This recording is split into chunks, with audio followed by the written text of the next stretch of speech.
somewhere in the ruins of a city called Mohenjo-Daro, a name that literally means Mound of the Dead. Archaeologists found something that stopped them cold. Not weapons, not bodies stacked from battle, not ash from a fire. They found dishes left on tables, tools abandoned midges. A city of 40,000 people, emptied out, as if everyone simply decided to leave one day and never came back. No war, no plague pit, no burned gates, just silence. This is the detail that has haunted archaeologists for 100 years. The Indus Valley Civilization, one of the largest, most sophisticated societies in the ancient world, simply stopped. And for a century, nobody could explain why. But in December 2025, a team of scientists published a study that finally gave the disappearance a cause of death. It wasn't what anyone expected. It wasn't one disaster. It was four. And the real story isn't about how a civilization fell. It's about how long it refused to. Here is a fact. That should bother you more than it does. One of the largest civilizations in the ancient world was completely unknown to modern historians until 1924.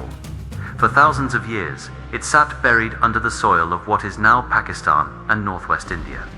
Forgotten, unrecorded, invisible. When archaeologists finally began excavating in the 1920s, what they found was extraordinary. At its peak, around 2500 BCE, the Indus Valley Civilization stretched over 900 miles along the Indus River and outward, in all directions from the borders of Afghanistan to the coast of India, from the foothills of the Himalayas to the edge of the Arabian Sea. Its total population is estimated at 5 million people. To put that in perspective, while Rome, at the height of its empire, held roughly 1 million people in a single city, the Indus Valley was simultaneously sustaining 5 times that number across an entire civilization. Its two largest cities, Harappa and Mohenjo, each held between 40 and 50,000 people. Most ancient cities of the same era averaged 10,000. The Indus Valley was not a primitive settlement. It was an urban superpower. And yet almost nothing about it is in the history books most people read growing up, because nobody knew it existed. Because its script has never been deciphered. And because when it ended, it left no monuments bragging about what it had been. It simply disappeared. What makes the Indus Valley civilization so disturbing to study is not that it was primitive. It is that in some ways, it was more advanced than societies that came centuries after it. Its cities were built on a precise grid, streets crossing at right angles, standardized brick sizes used consistently from Afghanistan to the coast of India, as if a single engineering specification had been distributed across a territory the size of Western Europe. Every brick from every city followed the same ratio. This is not what spontaneous settlement looks like. This is central coordination on a massive scale across an enormous distance, without modern communication. The drainage system beneath Mohenjo-Daro is not matched in Europe until the 19th century. Every home had its own bathroom. Wastewater flowed through covered brick channels into larger drains along the streets. The city had covered sewers, while Rome was still centuries away from inventing its own. There were public water tanks, granaries built to distribute food across the population, and what appears to be a highly regulated trade economy. Standardized weights and measures were found consistent across hundreds of miles the same. Standard in Harappa, as in cities near the coast of Gujarat.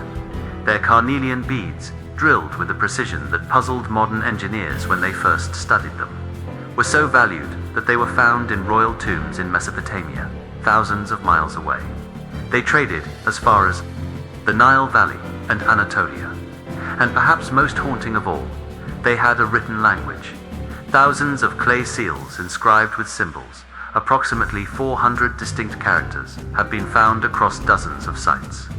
In 2025, the government of Tamil Nadu offered $1 million to anyone who can finally decode it. That prize remains unclaimed. We do not know what the Indus people called their cities. We do not know the name of a single leader, a single god, a single year in their history. We know how their sewers worked. We cannot read a single sentence they ever wrote. Around 3,900 years ago, roughly 1900 BCE, something changed. The great cities began to empty. Not overnight, not in a single catastrophic season, but steadily. Over generations, the population of the major urban centers declined. People left Mohenjo-Daro and Harappa and the other great cities of the Gagahakra River region. Settlements that had been inhabited for 1,000 years were abandoned. The intricate drainage systems fell into disrepair. The standardized brick production stopped. The long-distance trade networks that had sent beads to Mesopotamia went quiet. And here is what made this collapse so maddening for a century of archaeologists. There is almost no evidence of why. No mass graves indicating plague or slaughter. No burned buildings suggesting a conquering army marched through. No weapons caches, no battle sites, no layers of ash from a final fire. The Indus Valley Civilization did not go out in a blaze. It faded. Some researchers proposed drought. Others pointed to a possible Aryan migration from Central Asia that displaced the population. Others suggested the Sarasvati River, a major waterway in ancient texts, had simply dried up and taken an entire civilization with it. For decades, none of these theories had the data to be definitive. The most sophisticated civilization nobody knew existed had left behind the most frustrating mystery in ancient history, a disappearance with no body at the scene. Then, in November 2025, a team of researchers at the Indian Institute of Technology, Gandhinagar, together with colleagues at the University of Arizona and the University of Colorado Boulder, published a study in Nature's Communications Earth and Environment journal that changed everything. The team analyzed paleoclimate data from 17 Harappan sites, using a hydrological model to reconstruct how the Indus River and its tributaries actually flowed between 3,000 and 5,000 years ago. They validated their models against stalactites and stalagmites from 5 caves and water level records from 5 lakes across northwest India. What they found was not one drought, it was 4. 4 massive, prolonged droughts, each lasting at least 85 years, hitting the region in succession between approximately 4,400 and 3,400 years ago. During each event, annual rainfall dropped between 10 and 20%. Temperatures rose by about half a degree Celsius. River discharged the actual flow of water through the Indus and its tributaries fell by more than 12%. These were not bad years. They were not difficult decades. They were generational catastrophes, each one long enough that a child born at the start of a drought would die of old age before the rains returned to normal. The most severe of the 4, the researchers call it D3, lasted 164 years. 164 years of reduced river flow, reduced rainfall, rising temperatures, centered around 3,757 years before the present. D3 coincides precisely with the archaeological evidence of widespread settlement abandonment in the Gagahakra region, the area where the densest concentration of Harappan cities once stood. The lead author of the study, Heron Solanki, described what they found as the most surprising result of the research. The Harappan decline was driven not by a single catastrophic event, but by repeated, long, and intensifying river droughts lasting centuries. But here is the detail the headlines missed. Here is what makes this autopsy genuinely different from every other ancient collapse in this series. The Indus Valley Civilization did not collapse after the first drought. It survived. It survived the first drought by adapting, switching from water-intensive wheat crops to drought-resistant millet and rice, diversifying trade routes, relocating settlements toward areas with more reliable water sources. It survived the second drought the same way, and then the third. Over a period of nearly 1,000 years, the Harappan people faced 3 civilization-ending droughts and found a way through each one. They migrated, they innovated, they changed what they ate, where they lived, how they traded.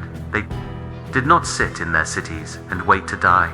The population of the major urban centers declined, yes, but the people moved, rebuilt, adapted in smaller settlements at the fringes of the old heartland, near the coasts of Gujarat and the foothills of the Himalayas, where water was still available. This was not a civilization that was destroyed. This was a civilization that refused, for 1,000 years, to be destroyed. And then the fourth drought came, and something broke. Not immediately, not dramatically, but the resources were gone. The adaptive capacity that had carried them through 3 centuries of crisis had been spent. The rivers the fourth drought targeted were already weakened by the previous 3. The population had already been redistributed, the urban centers already hollowed out. When D4 arrived, there was nothing left to give. The cities that had survived 3 droughts simply had no runway left for a fourth. And so, gradually, what remained of Harappan urban civilization dissolved into the landscape of South Asia. Not in battle, not in fire, in exhaustion. Compare this to the Bronze Age collapse, which happened around the same centuries a fast, networked, simultaneous failure that took down multiple civilizations within 50 years. Or the Maya, which combined drought with poisoned water and cascading network failure across interconnected city-states. The Indus Valley collapse is something different. It is the slowest autopsy in this series, a civilization that lasted for 1,000 years longer than it should have, by any reasonable measure, because it kept finding ways to survive. And yet the same trait that made it resilient, its ability to disperse, to adapt, to move rather than fight, may also be what made its final collapse so complete. The Harappans never built monuments to their own glory. There are no triumphal arches, no inscriptions boasting of victories, no king lists carved into temple walls. That absence is unusual. Every other major ancient civilization left behind at least some record of its own greatness. The Harappans left behind drains, left behind standardized bricks, left behind a writing system nobody has ever read, and left behind a question that a $1 million prize has not yet answered. What did they think was happening to them? What did they write on those clay seals, in those 400 symbols, during the 164 years of the worst drought their world had ever seen? Their last message, if they left one, is still waiting. And somewhere in the soil of Pakistan and northwest India, in the ruins of cities that were forgotten for 4,000 years until someone thought to dig, the answer is almost certainly still there. If this changed how you think about history, subscribe. We do this every week. And if you want to go deeper, the next autopsy is already waiting.